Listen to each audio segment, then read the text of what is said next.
it's Erin at the Little Urban Farm, and it's the weekend, which means I thought we would do some gathering, some inspecting, and a basic garden tour. So if you want to see how things are doing, come along with me and I'll show you what's going on in the gardens.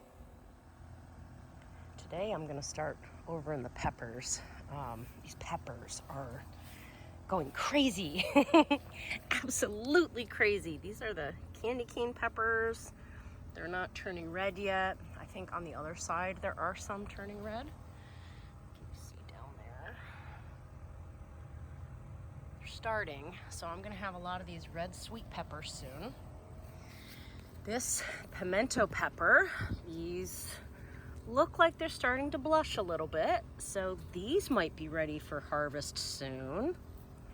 And then my jalapenos and serranos, which I'll be honest, I don't remember how many of each plant I bought and which ones are which. So, and they both look pretty similar. So next year I may have to make sure that I put them in different locations or really make sure I label each individual plant. But these are just going crazy, absolutely crazy. There's so many on them that they are weighing down the plants. I did not get cages on all of these because I ran out of cages. Didn't think that was possible with how many cages I have, but I did. So I think next year I definitely want to make sure to get cages on these. Last year my peppers didn't grow great, so it wasn't a big deal, and I just didn't think I'd need to. So there's going to be some harvesting here, and I probably need to do a bit of pickling, which is great because my jalapeno stash has been mostly depleted. I didn't grow yellow wax peppers this year. Normally I do, but I got so many of those last year that I decided to skip it. And then let's see back here. These are the eggplants. I don't talk about the eggplants a whole lot. Eggplants is not something that I don't feel like I have enough knowledge around. I mean, I can keep them alive. And last year was the first time that I learned that you want to pick them while they're still shiny. They will not necessarily get as big as the ones that you find in the store. So don't leave them on here and expect them to. This is an Ichiban variety, so it's a longer variety, not the short one that I did last year. So this can come off of here. And if it doesn't come off, then I just gotta go get my shears. Boy, it didn't want to come off. And I have found, don't leave them sitting on your counter. They get a little bit soft. So get these either right into your belly or right into the fridge. This one's about the same size, so I'm gonna go ahead and take this one as well.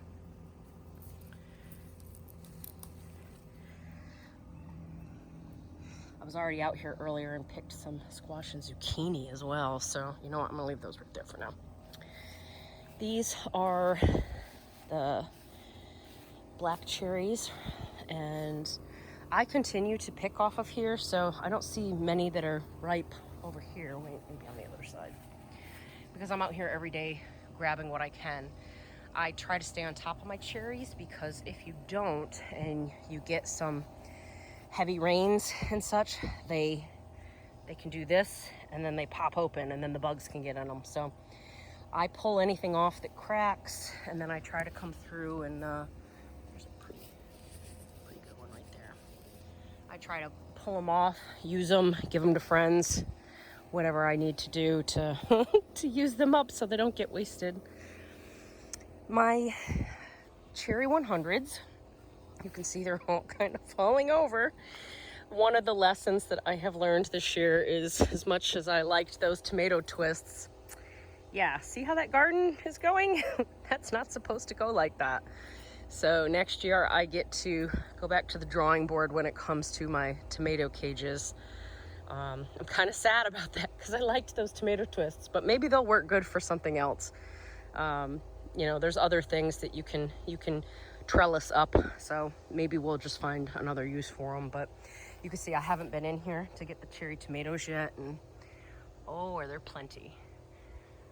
This variety, the cherry 100, is a very hardy strand. It produces a ton. Last year my cherries were so big that I was like, I wasn't even sure if they were still cherries. I was like, these are huge. So those are doing great. And since I can't get through here, could see more of these large tomatoes. I don't remember which variety this is on the side. I think these might be a Better Boy or one of those very, very large slicing tomatoes, but you can see I've got several. There's one over here also getting ready to be picked here shortly. I've taken a ton in the house already, so I'm gonna start making my Italian sauce that I can and jar and my family really enjoys. So if I get a chance, I think I've shared how I make that before, so you might be able to look at last year's videos. I don't know if I ever did the follow-up video around how to can it, so I'll have to go back and check and see where I left off with that and show you guys how I can my sauce. While we're here, quick little peek at the asparagus. This we put in at the beginning of the summer. Maybe you could have called it the end of the spring, I guess. It's doing really good. There's still a couple in here that are small-ish, but most of them have more than one shoot coming off of them now. Many of them are tall like this. You know, look at how many shoots are on there. Still very, very thin. That's why we're not picking it.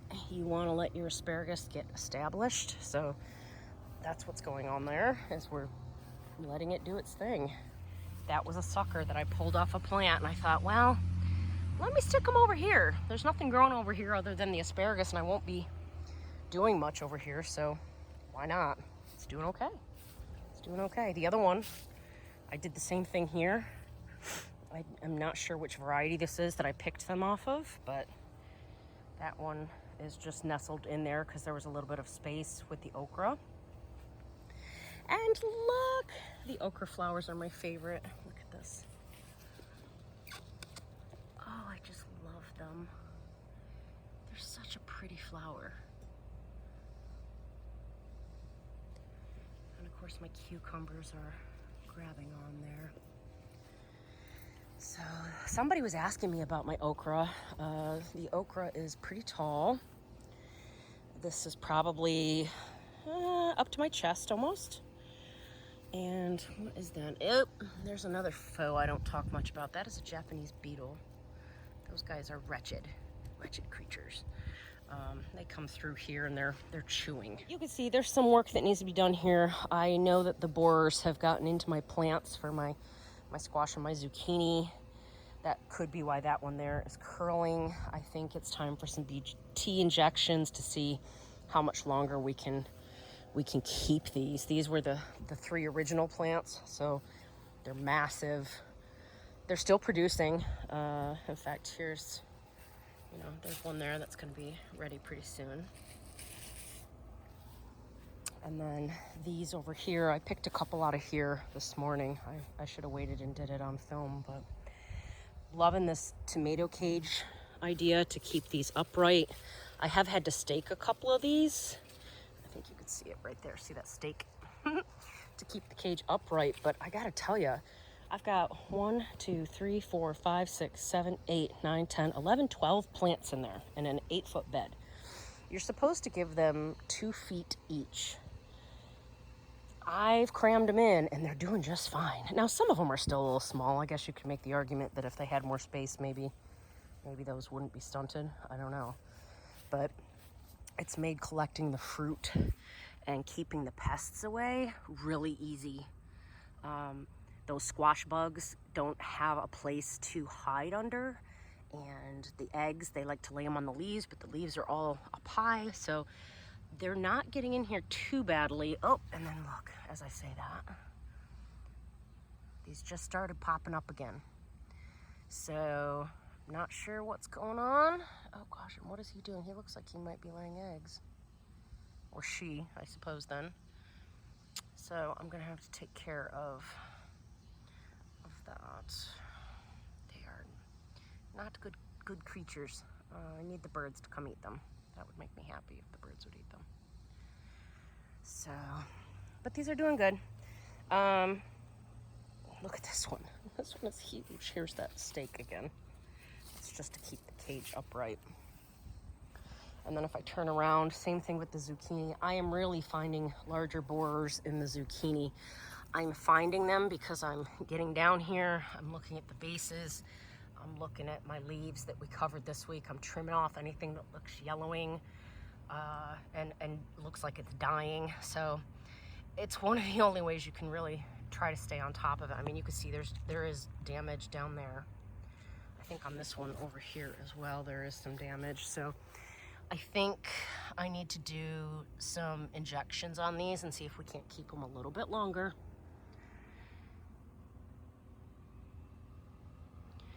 But they're doing all right. My tomatoes that I planted in the pots, these came from an exchange. Oh, look, I've got a spider living in here. Guys, I live with the spiders. I know a lot of people are afraid of them. I love them. He's so small, I don't think I can get him to come into focus. I don't know, can you see part of that web there? There we go. Guys, they eat the bugs. They capture and eat the bugs. Just leave them in your garden. they're your friend. So I definitely just kind of live with them. What else? What else have I got that I haven't told you guys about here? Strawberries. I just picked a strawberry and ate it yesterday. Look at, here's one over here. It's kind of shaded, but so my strawberries are doing okay in here finally. I think by the end of the summer, maybe they will start to multiply, which would be fantastic. I would love to see them start to branch out in this bed. The idea is that they will cover this entire bed eventually. So that's good. I didn't lose that many. I think I've got enough in there that they should survive. Now, I don't know what varieties they are anymore because they all got mixed up. But basil. I have 4 window boxes of basil. This was done as more of a pest deterrent than anything, though I do love basil and I cook a lot with it. It goes in my sauce. I make caprese salad with the tomatoes and the mozzarella. But this one was the one that was super yellowed and kind of stunted. I moved it out from the shade. It was sitting on the back of one of these, I think maybe even right there. It was getting a little bit of shade, and so it was yellowing. I did also give it some of these granular pellets. So they are now greening back up and looking much better. This one here is a purple one. I think my lawn guy weed whacked it. He was here last Friday, and this one is also the box that there was a critter in it and tipped it over. So these ones looking, they look like they've seen better days. There's nothing really wrong. I think most of these, these up here are still usable. They got jostled around, and then, like I said, a weed whack will do that. This plant here, you're probably going, oh God, that's dead. This was actually part of one of the plants that I pulled off, and I thought I would go ahead and stick it in the ground, water it real well, and see if I couldn't keep it producing. So look at that. That leaf has come back and is doing pretty good. So that might mean that this has sent off some roots. Now there's also a lot of yucky leaves in here, so I do need to do a little housekeeping.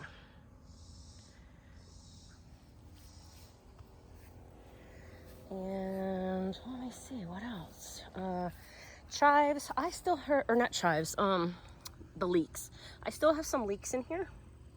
Some of these are doing okay. I don't have a ton, but the ones up here are hanging on. The ones in the tomatoes are hanging on. I think everywhere else they petered out. I made the mistake of planting those rather late and left them in their container too long, so I get to take a little bit of the responsibility on that one. And I need a better plan for next year. I'll just have to figure something out. Write down the lessons that you learn every single year. I mean, this year alone, there are so many things that I have picked up and put into my little knowledge bank. I mean, working with the compost, learning why I probably should have amended it, and things that I can do there. Going ahead and using my grass clippings as a mulch, and how this might help keep our plants from getting some of these spotting things. This has a little bit, but it keeps it from getting some of the bacteria on the leaves. I learned about these tomato twists not being the best choice for my tomatoes, though they're still working. They're just falling over a bit. What else have we learned this year? So many things. And I mean, obviously, even my cucumber issue, which we talked about yesterday, right here, all that. That may be, I'm pretty sure that's the mosaic virus and or contribution of the heat of this summer taking its toll on them. It just, you know, guys, they don't like it when it's super, super hot, and we're at 90 degrees every single day. So they've done a great job producing so far, so I can't complain. I just wish I could have held on to them a little bit longer, but well, it is what it is. The other thing I learned this year is I'm not sure that I like doing my beans in the planter boxes. I thought, what a great way to utilize some space outside of the garden. They got stunted early on. Again, I think some of this is from that compost. And then, you know, I mean, there's a few coming off, but that's, you know, what are you gonna do with that? You can't really do much. And then I did plant, you know, 2 more. So I had a little succession crop going on, but these haven't really started producing much yet. So next year, I think I get to find a bed that I can put the beans in, and we'll avoid the planter box. That just is not the best option. These are the newest peppers. These are the habaneros. And they're doing okay. I mean, I can't complain. There's a little bit of yellowing leaves in there. I think I did just give them a little bit of fertilizer, so they're doing okay. And depending on what happens with these 3 ginormous squash plants, they might have a little more room soon. These probably look like a hot mess right now, to be honest, because I've got some weeds growing up in there. But look at these leaves. They're actually doing pretty good. I probably should move these closer out into the garden, but they're so heavy right now. This one is struggling a little bit more. It might be the variety. That might be the white one versus an orange one. But I mean, you can see the vines are taking over, so they are taking. I planted 2 more recently in this box here because I had them on my counter. In fact, I still have a couple on my counter. So, you know, I only put 2 in there. We'll see how well those do. Hoping that they will produce for us. I also have not updated on the blueberries in a while, so you'll probably remember I had these bags over them. There's one here, there's one there, and there's one there. There's actually one that is buried in here somewhere too. I don't think that's it. Hopefully these didn't kill it. Here it is. I don't know if that'll survive or not, but I took the bags off because these are yellowing a hair. These are probably ready for some fertilizer. This is also that pink variety that I've picked a couple. Some of them are falling off here. See, something's getting some of them. I haven't really gotten a chance to eat these. Ooh, something is definitely eating them. When I first tried them early on, I think I picked them too soon. I think they're supposed to be more like that bottom pink one, really, really bright pink. And they were a little bit sour when they weren't completely pink. So you can see there's still some on here. But I haven't been the best about picking these ones, which I don't know that that's going to matter. I went ahead and I'm going to let them breathe. And if I don't eat any more, that's fine. I got quite a few. But you can see on this one, they've gotten very small. You could still use them. You could still eat them. They're still sweet. They're just little. I might as well eat them before the birds do. 2 more over here. I did pick some yesterday as well, so, but it was maybe a tablespoon's worth. It wasn't much at all. So that's what's going on with those. And then raspberries are, these are doing okay. I mean, they're still alive. These did not produce this year. They probably won't because they, again, got weed whacked and transplanted. These are the brand new yellow variety that I bought this year. So those have hung on and they're doing great. This one is a red one. This one seems to finally be doing its job. And the other one is back in here, and I think I'm gonna have to clip back this lemon balm. It is right there. So I still have 2 red raspberries, but that lemon balm just took right off. So I need to harvest that soon and dry it. And I guess I can go over to the other side and show you the black raspberries as well. Over here is where I did end up, this is what I call my tea garden. It's a little messy in here. The chamomile has kind of died off a little, although it's still peeking up a little bit. But these are various different mints. I have them in pots so that they don't take over. These ones are looking a little bedraggled. This is a Mojito Mint. This is a spearmint. This one is cat mint, which turns out my cat doesn't necessarily care for it, which is hilarious. And this is a pineapple mint. And this one I believe is chocolate mint. And then that back there is more lemon balm. So, I mean, I don't know. They're doing okay. I just let them go, keep them watered, and every so often I come out and grab some. Of course, I could probably show you some of the other herbs as well. Here is the herb garden. I have no idea what this plant is here that keeps popping up everywhere. I keep having to pull it out. This is basil. Again, that also was, it came with the plant. I think my friend Ben had it near his, had basil near this rosemary plant. He gave this one to me. So we will leave that because we can use that. That's fine. Although it probably needs to be harvested. Whatever it is, it's a big variety because this hasn't even gone to a flower head yet. But the chives, these are the chives that my friend Kimberly gave me. And then the thyme is looking a little dry, but it's still okay. It's not flowering anymore. The oregano, that's looking pretty dry too. This is a plant called Self-Heal. I am new to this. I got this at an exchange this year. I'm not sure if I want to keep it in this garden bed or put it over with my little wild and weedy healing garden.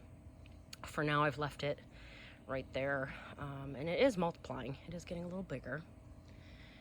That is a new creeping rosemary I bought this year. And that is our pineapple sage, which is finally starting to get a little bit bigger. That's going to get to be a pretty massive plant, and it's actually related to the salvias, and it has those pretty red flowers all over it. I harvested it last year for tea, and it was, oh, so good. So, so good. And then a ginormous barbecue rosemary. I do have some sages up on my deck. My sages are all petering out on me. This heat is just killing them. This one here dried up completely. I thought being here with a little bit of shade might also help it kind of stay alive, but it's just been so hot.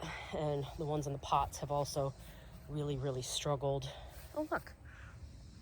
I don't know if you guys know what this is. These are the Cicada Shells. I used to, as a kid, we used to run around the neighborhood and collect these. And you'll find them all over the place this time of year. In fact, if you listen behind me, that's probably a cicada. That's the sound you hear in the summer. They sound like they're screaming. But they crawl up out of the ground and they crawl out of their bodies, their little skin. I don't know what else you would call this, a casing. So there's nothing in there. That's not alive. And you find them a lot this time of year. But this one was just in the garden, and that's fine. He can stay there. So here's another one of these. Golly, I don't know what they are, but they're not an herb, so they get to go. Let's make our way over to the black raspberries. On our way there, we'll go through Brenner's garden. This is I don't know if I've talked about this on here or not. This is the garden that I have planted to memorialize my dog. I'm not sure that I posted it in this channel. I lost my dog a couple months ago. He was having some seizures, and they were pretty sure he had a brain tumor, and I had to make a really difficult decision. It wasn't what I wanted to do, but I felt like it was best for him. So this was the little dog that sat at the front of my house, because it used to be tan. It's not anymore. But it kind of looked like Brenner. So I've just moved it into this garden. And most of these plants are the plants that were at my old house. So this is a Crinum Lily. This one I've always thought was a spider lily. I think it's a Crinum Lily. I talked to a friend and she verified that for me. So it's kind of looking a little disheveled right now, but they're very pretty. They take up a lot of space. They're great for the corner because they kind of fill out. This is a Shasta Daisy that I planted these on the side of the garden, and it was a garden that Brenner sat in, and I thought he smushed all the plants. This is a orange lily. I wish it was blooming right now. It keeps blooming off and on. But this is like a double bloomer. It's orange. Someone gave them to me for free. I planted them. They didn't have enough time to, you know, really grow. Oh, there's a little lizard back there. I don't know if you can see him. They didn't have time to grow at that house, but I moved them with me. And so because they came from the house, they went over here when I moved in the winter. This kind of was more of like a staging bed, if you really want to be honest, but because it was everything that came from my house, I just decided this made the most sense for Brenner's garden. This is another lavender. These I planted. These are annuals that will probably die off, and to be honest, I didn't look at the label when I bought them, so something else will go there next year, maybe an herb of some sort since I'm close to the garden. That is a purple salvia. I don't know which one this one is. Is this a midnight? New Dimension blue salvia. So that's what this one is. Oh gosh, and there's one of those army worms. Why is he over here? He should not be in here. And this is a wind chime that my friend got me. When I hear that, I think of Brenner. No longer by my side, but forever in my heart. And up here says, listen to the wind and know you are near. And when I hear that, I do think of him. So thank you, Amy, for that precious, precious gift that really has meant something special to me.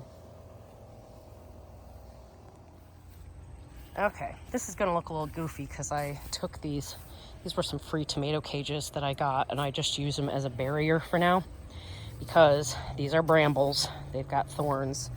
This is kind of keeping them away from my legs and my gardener's, or my lawn guy's legs. And also it'll keep them kind of confined to, you know, that back area there. I also was hoping that it would protect them because I had a deer that was coming in here. I think I've had a raccoon that's come in here. So that's protecting those for the time being. It looks goofy, but that's okay. I'd rather have it protect them. But the Japanese beetles have not touched these. And I think it's because I planted 1, 2, 3 chives. I also have this tansy here. You can see it's getting some flowers. It gets these yellow flowers, and it stands kind of tall.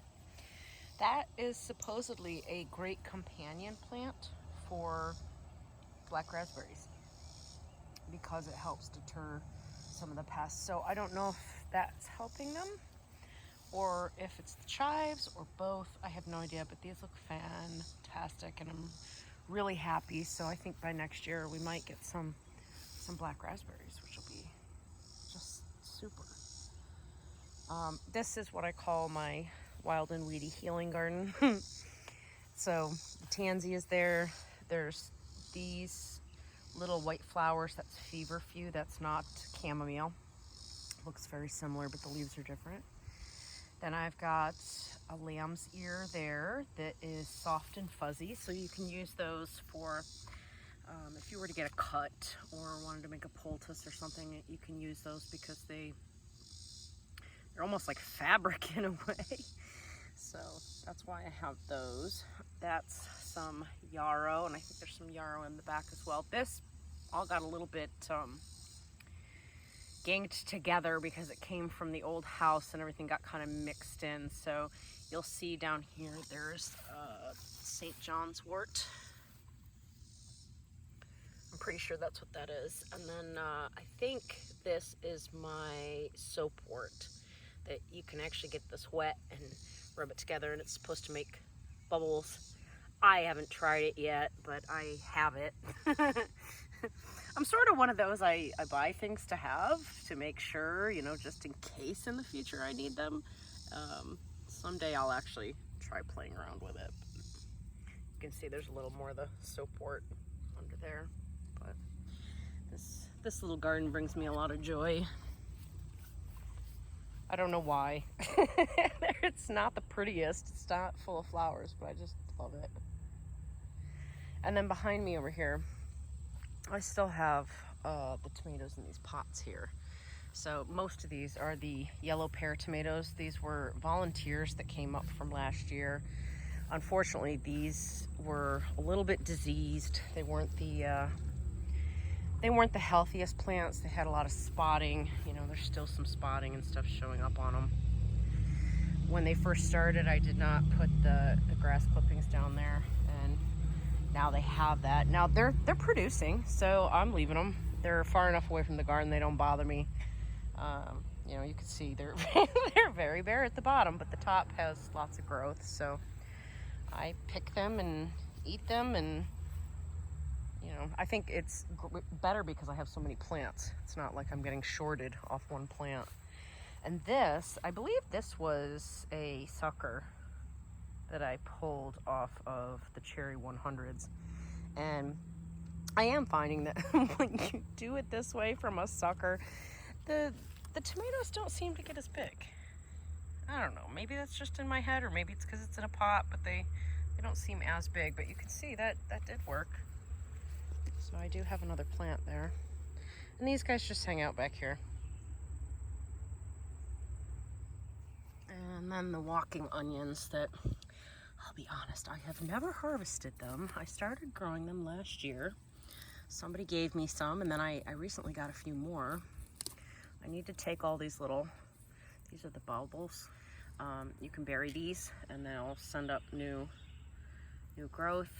I think eventually I might make a bed for these, maybe a small thin one. But you can bury these and they'll come back up, and they're kind of a neat plant. They call them walking onions because when they get tall enough, these are on the end, they weight it down, and so they can move in the garden because they flop over, they do this, they start to grow, they take hold, and then these do the same thing. So the entire plant just kind of moves. I find them absolutely fascinating. So this one probably needs a little trimming and housekeeping to it. But do you guys remember that I said that squash bug was probably laying eggs? There they are. These again are the little football-sized amber brown eggs. The longer they sit here, the darker they get. They were all kind of white a little while ago. So that, if I were to leave this, these would turn into little nymphs that would be all over the place. So we're gonna go ahead and take those off of there and try to catch the rest of them if we can. So that's it for the weekend.